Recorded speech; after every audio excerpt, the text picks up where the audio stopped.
नमस्कार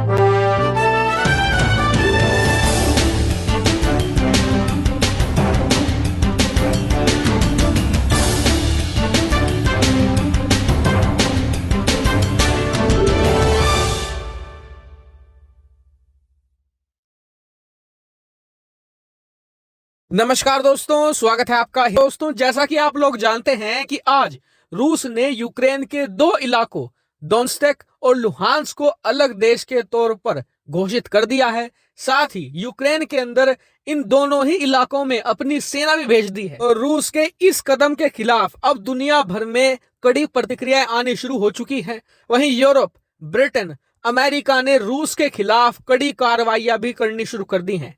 लेकिन मैं आपको पहले ही बता चुका हूं कि रूस पर छोटे मोटे प्रतिबंधों का कोई असर नहीं होने वाला है, क्योंकि आज की तारीख में रूस की दो ही बड़ी कमजोरियां हैं। अगर इन पर गहरी चोट की जाए तो फिर यहां पर रूस को गहरा फर्क पड़ेगा।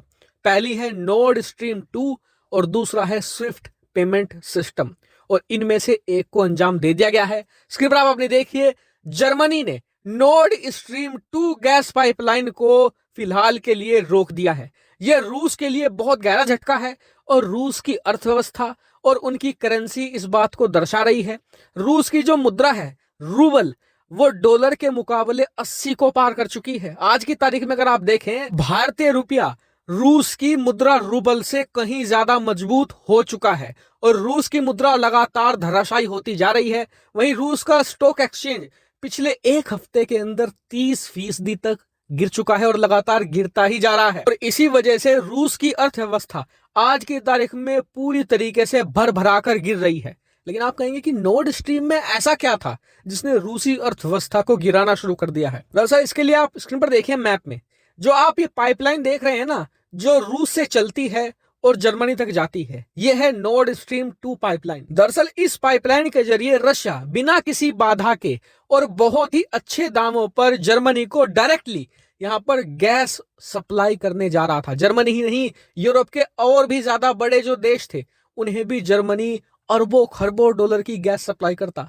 और इससे रूस की जो अर्थव्यवस्था है एकदम से उठ खड़ी होती। और आपको बता दूं कि पिछले साल इस पाइपलाइन का काम पूरा कर लिया गया था और इस साल इसे चालू भी होना था।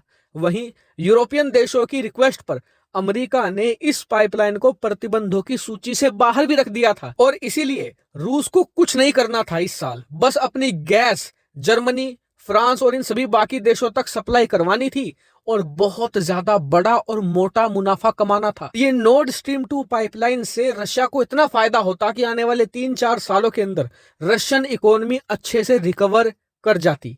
लेकिन रूसी राष्ट्रपति पुतिन के इस कदम की वजह से जर्मनी ने इस पाइपलाइन के सर्टिफिकेशन को अब रोक दिया है, यानी कि इसका काम रुक चुका है। अब रूस गैस सप्लाई नहीं कर सकता। वहीं आने वाले समय में आप रूसी अर्थव्यवस्था को पूरी तरीके से तबाह होते भी देख सकते हैं, क्योंकि रूस के खिलाफ जो पश्चिमी देशों का सबसे बड़ा हथियार है स्विफ्ट पेमेंट सिस्टम। आप इसे ऐसे समझिए कि अगर आपको विदेशों से पैसे भेजने हैं और मंगाने हैं, बिना इस सिस्टम के आप ये नहीं कर पाएंगे। अगर रूस इससे बाहर हो जाता है तो ना तो किसी भी देश से वो पेमेंट मंगा पाएगा किसी भी प्रकार का, ना ही पेमेंट भेज पाएगा। रूस पूरी तरीके से आइसोलेट होकर रह जाएगा और उस समय रूस की अर्थव्यवस्था में आप ऐसी तबाही देखेंगे जैसी आज तक आपने कहीं ना देखी हो। हालांकि ये देखने वाली बात होगी कि पश्चिमी देश अपने इस सबसे बड़े हथियार को किस वक्त चलाते हैं। हालांकि बात यही नहीं रुक रही है। अभी कुछ देर पहले खबर आई है, स्क्रीन पर आप देख सकते हैं, ब्रिटेन ने उसके 5 बड़े बैंकों के खिलाफ बहुत बड़ी कार्रवाई करी है। इतना ही नहीं, रूस के राष्ट्रपति पुतिन के जितने भी करीबी सहयोगी हैं उनके खिलाफ भी पर्सनल प्रतिबंध लगाने शुरू कर दिए हैं। वहीं यूरोप भी एक बड़ा ड्राफ्ट तैयार कर रहा है जिसके तहत रूसी राष्ट्रपति पुतिन के करीबी, रूस के बड़े बैंक, बड़े बिजनेस कंपनियां, उन सब पर एक साथ प्रतिबंध लगाया जाएगा। इतना ही नहीं, अमेरिका, ब्रिटेन ने यह भी ऐलान किया है कि कल वो रूस के खिलाफ कुछ बड़े प्रतिबंधों का, बड़ी कार्रवाइयों का ऐलान करने जा रहे हैं। लेकिन अब आप मुझे कमेंट करके बताइए कि पुतिन ने अपने देश की अर्थव्यवस्था की बलि देकर रूस के खिलाफ जो ये कार्रवाई करी है, क्या ये सही फैसला है? कमेंट करके जरूर बताएगा। फिलहाल इस वीडियो में इतना ही। Thank you very much for watching.